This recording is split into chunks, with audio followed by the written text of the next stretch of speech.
MP তার নেতারা আমাদেরকে সর্বশান্ত করে দিতেছে। একজন সরকারি কর্মকর্তা তার পরিবারটা ধ্বংস করে দিতেছে। আজকে তার বাড়িঘরের অবস্থা দেখেন, তার বাচ্চাদের অবস্থা দেখেন।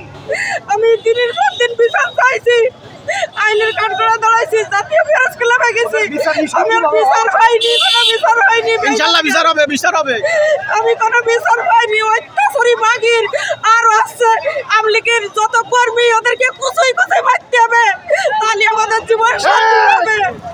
আল্লাহ আজকে সারা রাত আমি নামাজ পড়েছি, যদি ওই হাসিনার পত্তন হয় তা আল্লাহ তাই করেছে, আমি সারা রাতই নামাজ পড়বো ওই মহিলার পত্তনের জন্য।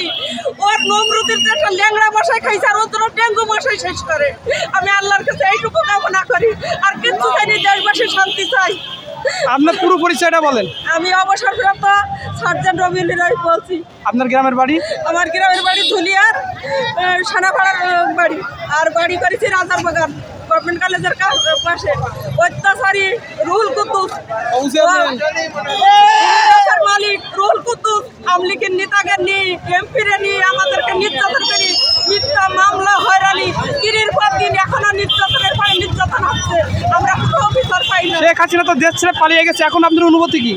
এখন আমি চাই আমলিগের যত কর্মী যেন কুচুই কুচি তাদেরকে মারা হয়, এই দেশ থেকে তাদের মুক্ত করে দেওয়া হয়, আর চিটার গুলো মেরে তসতস করে দেওয়া হয়। আমাদের এলাকার কিছু চিটার আছে যেন এই কোনো বাহিনীর মধ্যে এরা ঢুকতে না পারে, যেমন মির্জা রানী গালিব, এরা জামাতের নাম করে যেন কোনো দলে না ঢুকতে পারে। এখন আপনার চাওয়া কি?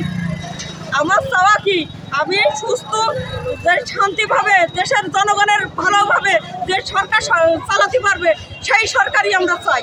ধন্যবাদ।